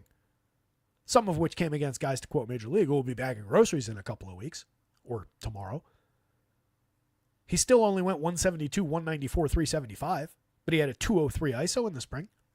He's putting good bat on ball. And the other thing I'm excited about, he's also a member of that little secret club of guys whose swings look a whole hell of a lot in terms of the bat speed and the frequency of bat speed. Like Shohei Ohtani. Like Jordan Alvarez. Like Gunnar Henderson is a member of that group. Julio Rodriguez is a member of that group. Joe Adell has the chance for a breakout season. I don't think he's ever going to hit for average. I don't think he's going to be much better than like 310 on base. But we could see a big, big power output from Joe Adell this year. Love the upside. And going up against Sean Burke, why not? Why not target the worst pitcher on the entire slate? There's nothing to talk about in the White Sox lineup outside of Luis Robert Jr., who is one of the leaders. He's one of the 3 guys above a 10 in the home run model. He's going up against Yusei Kikuchi, who, as mentioned at the top of the show, a little bit of an issue with home runs over the years, despite his quality. Last 3 seasons for Kikuchi. 3.86% home run rate in 2023, 3.40 last year. Both of those are manageable, but they're on the upper end of manageable, not where you want them. 5.07 2 years ago, completely unmanageable. 4 is usually my mark for like, that's a problem. He was 5+. That came on 14.8% barrels, a 10-degree average launch. He got crushed that year. That was in 102 thirds. Could he have improved it if he pitched a little bit more? Maybe. But part of that's in 20 starts. So part of the short season was just the terribleness. He was also walking 12.8% that year. Still struck out 27.3 on a 13.3% swinging strike rate. Made immense improvements year over year. And they got even better last year. The strikeouts have always been there. But we cut the walks essentially in half each of the last 2 years. He was better at limiting the power each of the last 2 years. Cut that double-digit barrel rate down to 9%, which is still high, but it's not tragic. Very talented pitcher. I like the upside for the full season. Again, the Angels went out and got him to be basically their number one. Talented enough guy, especially going up against some of the worst teams in baseball. We're going to love him against teams like the White Sox. We'll see how going up against the Athletics plays this year. Kind of think there's some upside in that lineup too, and they're going to be playing their home games in a minor league stadium. But like the Athletics when they come to Los Angeles, I love the upside for Kikuchi. When the Angels travel to Seattle, I love the upside for Kikuchi. So at least spots this year, and this is definitely one of them, and he's only 6,900 on DraftKings. That's an absurd value. Tons and tons of value there. 8,400, I think he's absolutely playable as one of the top options on FanDuel. A little bit cheaper than the true top options. He ranks out right here. He is easily the cheapest, highly regarded guy in terms of these projections, and that projection is not different from anyone not named Paul Skenes. Going up against the historically bad team last season that made no improvements to their lineup. Literally none. This is arguably a worse lineup than it was last year. The only playable piece from Chicago is Luis Robert in one-off sense. And he had a terrible year last year, but love the bounce back upside. Last game up, gang. 5:34, we did it. Pretty solid pace. Not bad. If you weren't here earlier, we're doing all this again tomorrow morning. Don't worry about it. Please go rewind, rewatch this show. Pop it on 2x speed. You'll be done with it by the basketball slate locking. We're coming right back to talk any confirmed lineups in the morning. We'll do it all again live on the actual day of the slate. But to round things out, pretty decent pitching matchup between a couple veterans. Pablo Lopez going up against Sonny Gray. Gray got a little bit expensive on FanDuel for my liking. 10-2 for a guy who projects out very similarly to everybody else on the slate. With all these guys a little bit limited for innings, but everybody is the true number one from their team for the most part. You get a big group of players projected between, call it 30 and 33, 35. So pick your poison. But Sonny being 10-2, good as he is, decent as that matchup might be for some Ks, I don't love that price. DraftKings is a totally different story. I think he's very targetable for 7,800 over there. Sonny struck out 30% last season over 166 in a third innings. I think he had an underrated year. Fantastic strikeout to walk rate last year. 2.82 xFIP under his 3.84 ERA. This is why people didn't really respect what he did last season. This is what he really did. Was decent at limiting home runs. He was excellent last year. 13.4% swinging, 31.2% CSW. So yeah, fire away on DraftKings against a team with a 23.9% collective strikeout rate. That includes Jose Miranda at 15 and Carlos Correa at 16. Everybody else is a strikeout target with some aggressive strikeout targets in there. Matt Wallner, I like the home run upside, 7.4 in the home run model. He hit 13 with a 264 ISO and 261 plate appearances last year. But he's a 30+% strikeout target too. Fantastic premium contact. You also get very good premium contact from everybody in this top four, including, by the way, Carlos Correa, who has never, ever diminished. We talk about it constantly. The only thing he does is miss games for injury. But in 367 plate appearances last year, 310, 388, 517, 207 ISO, and 14 home runs. Created runs 56% better than average. Somebody tell me why people think Carlos Correa is not good anymore, because it is not true. The sites recognized it, 48.36. He's appropriately priced. That's, I think, higher than he was most of last season when he was actually playing well. Byron Buxton, another get him while you can guy. When he's healthy, he's still good. 18 home runs last year in 388, 245 ISO, 142 WRC+. Superstar talent, just cannot stay on the field. But while he's there, go for it. And, with all Sonny's strikeout acumen, there is a lane through which, especially these top four, can definitely succeed against him. There's enough experience and talent in that group that they could get to a guy like Sonny. Jeffers, Miranda, Eduardo Julian, who's in danger of losing that job for a while until Brooks Lee got hurt. Ty France, Willie Castro. Everybody down there is playable. Everybody down there is capable of bending a slate a little bit. Like Jose Miranda's got a very good hit tool, but not much power. Julian is the worst option in that group with the massive strikeout numbers, but he does have an interesting power bat. Ty France, moderate, took a big dip in terms of his hit tool last year, but in years past was a better hit tool guy, but only moderate to light power. And then Willie Castro, just a spot filler with multi-position, but that's only on FanDuel. He's just an outfielder on DK, which is unfair because his value comes from fitting in different positions for cheap. 12 homers, 14 steals, very playable piece. Lineups-wise, the Twins have the better of the lineups between these two teams. Lars Nootbaar is interesting off the top for the Cards. 19.5% strikeouts with a 12.8% walk last year. 12 homers, 7 steals, a 342 on base creator, runs 14% better than average over 405 plate appearances. He is a decent stick. 9.9% barrels and 49.5% hard hits is interesting against the low strikeouts with the ability to get on. Good correlated scoring piece with a little bit of individual upside. But going up against a pitcher like Pablo Lopez, who pitched to a 4.08 ERA but a 3.36 xFIP last year, with a 25.6% strikeout rate and a 5.3% walk. Very good strikeout to walk rate over his 185. Not an ideal spot for the Cardinals' kind of light hitting lineup. But if you're going to them, Nootbaar is a priority. Wilson Contreras is a priority catcher. 3,300, 4,100 at first base on DraftKings. Different story on DK.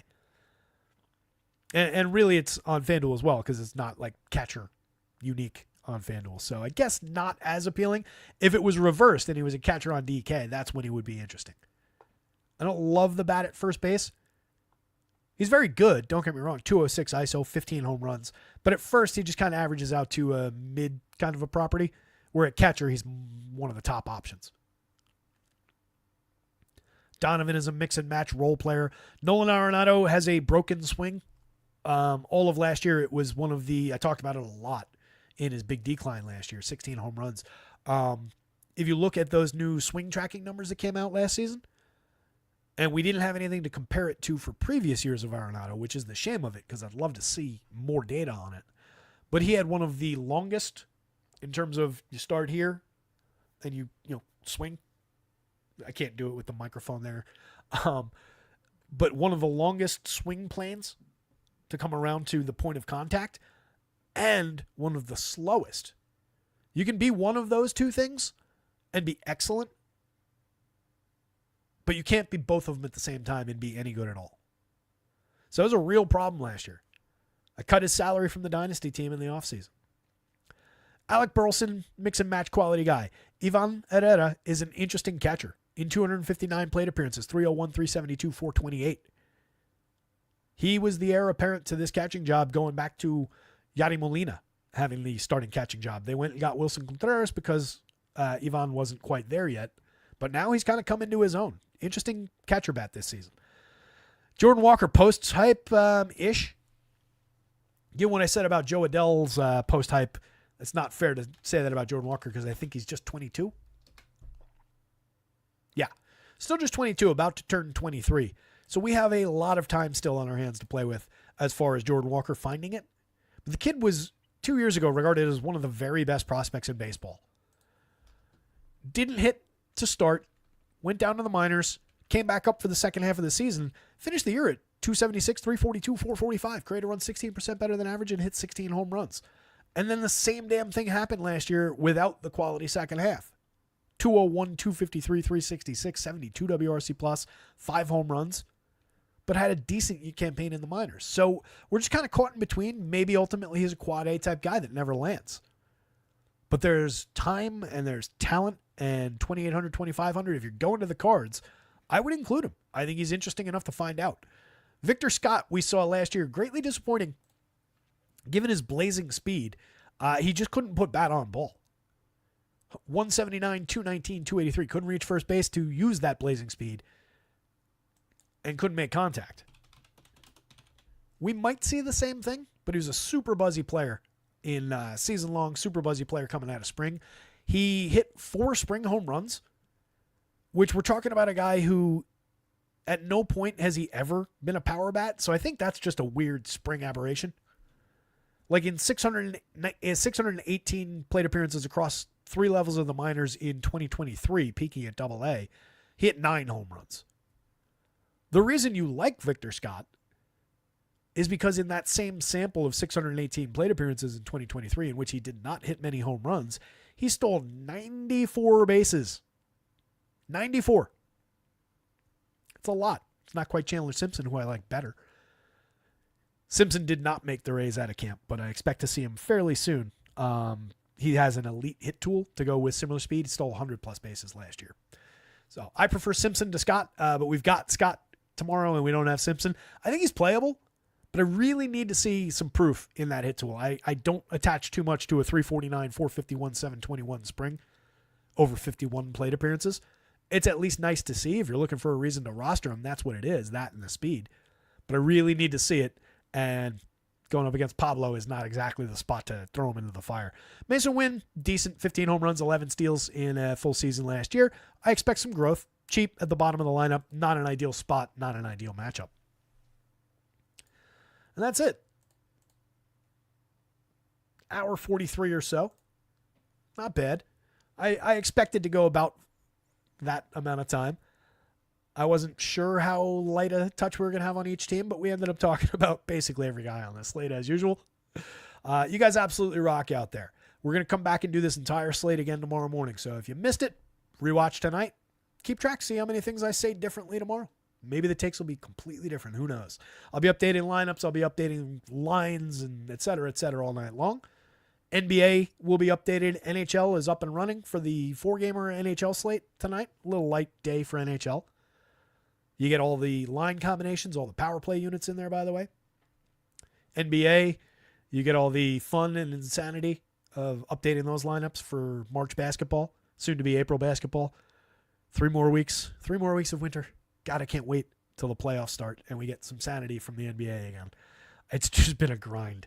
But I really appreciate all you guys. Check out rotoscouts.com. Hit the like button on your way out. Subscribe to the channel. We're going to be doing this all season long, so you're going to want to know when these shows go live. My thinking is like mid-afternoonish for the usual regular daily live show. Obviously, that'll change for days where we have afternoon main slates. But I'm thinking like noonish, like a noon to 2 kind of a show might be good. We'll see where it lands. But you guys rock. Good luck out there tomorrow. We'll say this again tomorrow, but we're not diving into a slate. Good luck if you're playing NBA tonight.